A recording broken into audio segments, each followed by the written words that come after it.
call our speakers on stage, please. Mr. Nurul Samad, the CIO at Thal Limited and House of Habib.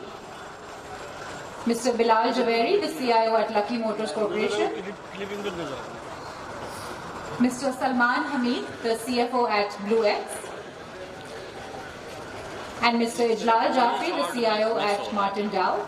And can we please have a moderator on stage, Mr. Ehsan Mashkoor, the co-founder and CEO of C Square. My name is Dr. Izhar Zaidi. Sorry. मेरा सवाल ये था कि actually हमारी university जो tools है वो use कर रही है बाहर के जितने भी हैं और डिजिटल ट्रांसफॉर्मेशन को परफॉर्म कर रही है उन टूल्स के ऊपर। मैंने ये देखा है कि जैसे अब 16 के आपको पार्ट्स नहीं मिले तो now you are moving towards GF17 thunder. आपको जो टेक्नोलॉजी है वो जब नहीं मिलती तो आपकी टेक्नोलॉजी के वजह जाते हैं। आर वी वेटिंग कि हमें टेक्नोलॉजी बेस्ट से ना मिले तब हम अपनी डेवलपमेंट करें? क्योंकि मैं PhD भी मास्टर्स भी और लोगों को देखता हूँ अच्छे प्रोडक्ट्स वो बना रहे होते हैं, लेकिन कभी भी हमारी इंडस्ट्री चाहे वो वेंडर हो चाहे वो दूसरी साइड हो, आप लोग की इम्प्लीमेंटेशन की साइड, आप लोग उसको यूज़ नहीं करते।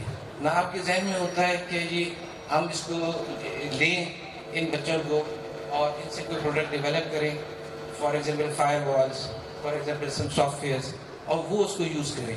इंस्टेड हम हमेशा वेस्ट की तरफ देखते हैं, उनकी इम्प्लीमेंटेशन की तरफ देखते हैं, कभी भी हम जो ना ये इन चीज़ों के ऊपर नहीं जाते।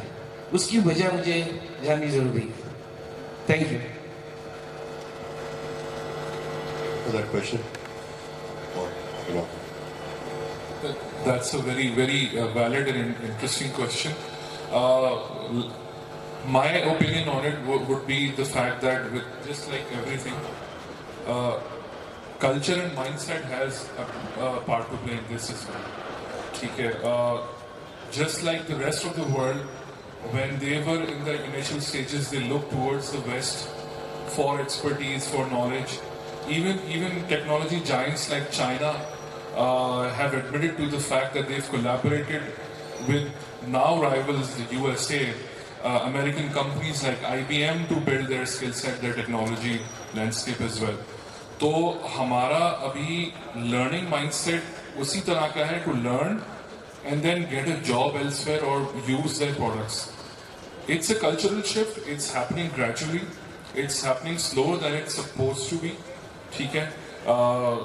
It should be faster, but I think there are still some positive cases in our industry where there are local companies that my organization is working with, have come from small rooms on the rooftops of their houses and have transformed their companies into 100 plus, 200 plus employee companies, and they're selling their solutions in the Middle East and expanding to the West as well. So there are examples, and of course we need to see a lot more of these in the industry as well. And I think the biggest catalyst to this would be incentives by the government as well. And I think it is taking shape, and if we do it more on a larger scale, if we incentivize our youth and our local talent to, you know, become profit centers, and organizations as well to become profit centers more than cost centers, and, you know, market their products locally and internationally, I think this cultural shift would trigger, you know, a domino effect, and pretty soon we'll see a lot of Pakistani products being used locally as well as internationally as well, inshallah. Absolutely. Yeah, thank you. Thank you. We're just going to take a brief pause on the panel. We have our editorial cover gold, Mr. Asif Peer, the CEO story for our DXO magazine. And we only have him for a short while, so we're going to pause on the panel, have him receive his cover. May I please call on stage Mr. Ashraf Faisal Khan to hand this over, please.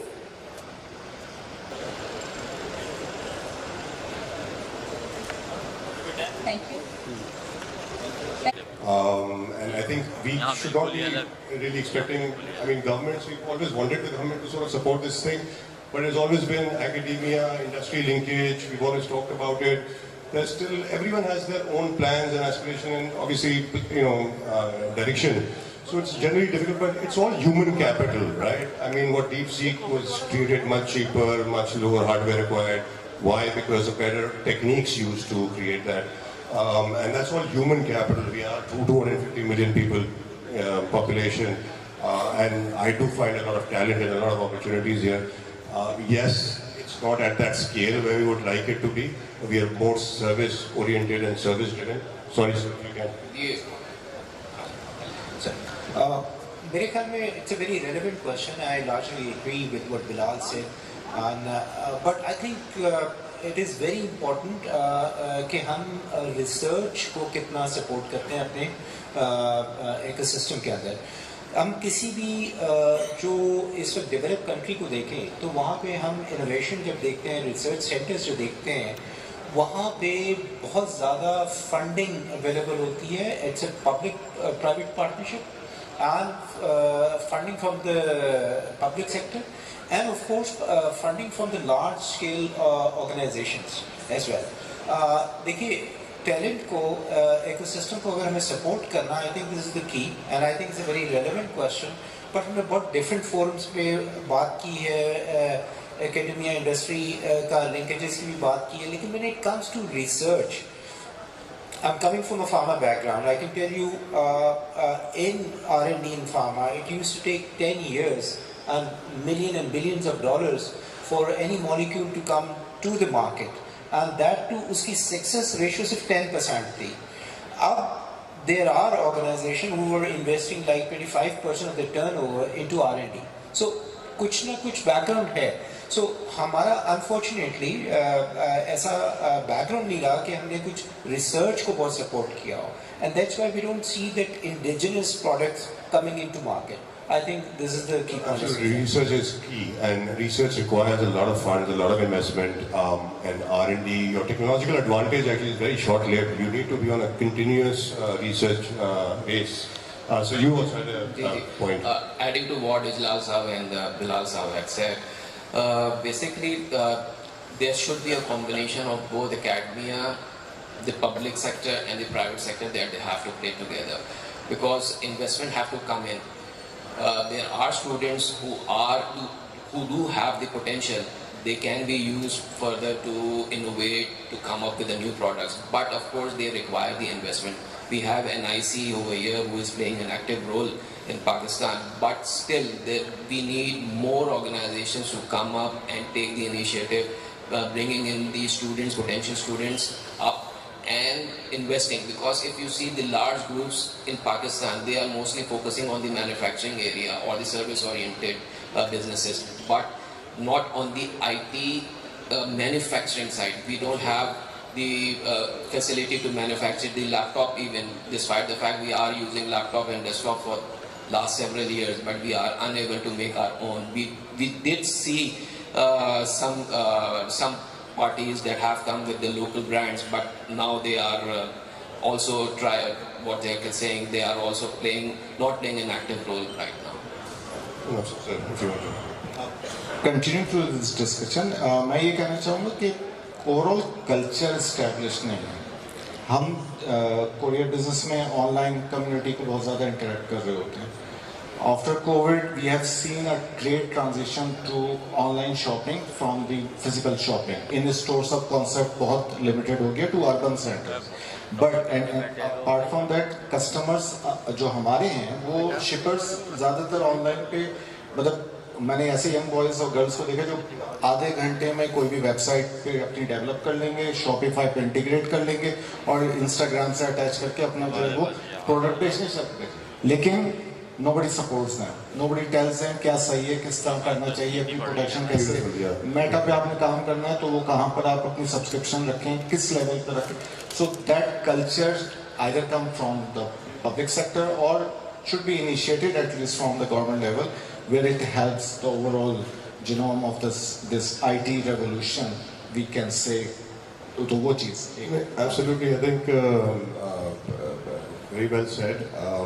और यहाँ पे हम देखते हैं कि R&D के अंदर research के अंदर, as you mentioned that दुनिया के अंदर research होती है, and we see a lot of the valuations of those companies is ridiculous, right? Because they're creating an intellectual IP, which obviously has a value. And what I've also seen is that to support this, वो जो एक बात हुई थी कि appetite for risk needs to increase. that also needs to change because we see large enterprises, startups को support इसलिए नहीं होता कि 3 years minimum experience of serving the industry, 5 customers or 3 logos at least. So that also actually contradicts, obviously the ecosystem and what we're trying to do.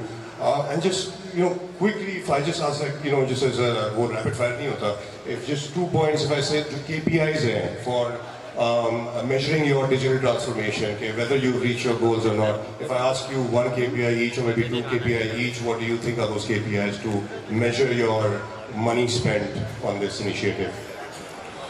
I think for any digital transformation initiative to be successful, your KPIs must be aligned with business KPIs. तो मैं समझता हूँ कि technology adoption rate is one of the KPIs, is one of the key KPIs of successful digital transformation, and another would be the degree to which you have eliminated manual processes. Okay. So I think these are 2 key points. There could be many, but off the cuff, what I can mention is what impact or ROI that you're getting. Because everything, I've seen a large digital transformation initiative, but without any proper ROI calculation attached to it. So in my opinion, regardless of what business you are in, digital transformation initiative should have a very clear strategy and should be linked with the relevant KPIs. So for me, the KPI could be what efficiency it's bringing to the business. If you want to take a particular one example, for example, in inventory management, how you manage your inventory, what value it is bringing to the business, what shortfalls you are managing through that. Forecast planning could be something. I'm going very specific, but these could be few KPIs. The point that I wanted to make is that it should always be linked with certain KPIs and deliverables, and there could be from one industry to another industry there could be different. Absolutely, that's right, sir. Well, the KPIs, of course, the objectives and KPIs both basically are set at the start of the year. So it has to be aligned with the business. So IT, if I talk about the IT own KPIs, of course, it would be related just to, of course, keeping the system up throughout the year, which is 365 days, 24/7, and minimum downtime. But of course, that's only for the IT, but for the business, in order to see the success, of course, the customer satisfaction is the most important. That if your internal customer is happy with your system, so of course they would be using it to the maximum extent. Feedback needs to be essentially part of your ethos. Exactly. Ethos, absolutely. Based on that, absolutely well said, sir. So, I think value creation for all the stakeholders inside and outside the organization, as well as the efficiency which brings in through that meaningful information data set you have. So these are 2 KPIs. okay, sir. Thank you. Thank you. I think time is up. I've been getting pings on my phone. Thank you so much, gentlemen, for your time. Really appreciate it. Thank you. A round of applause for them, please.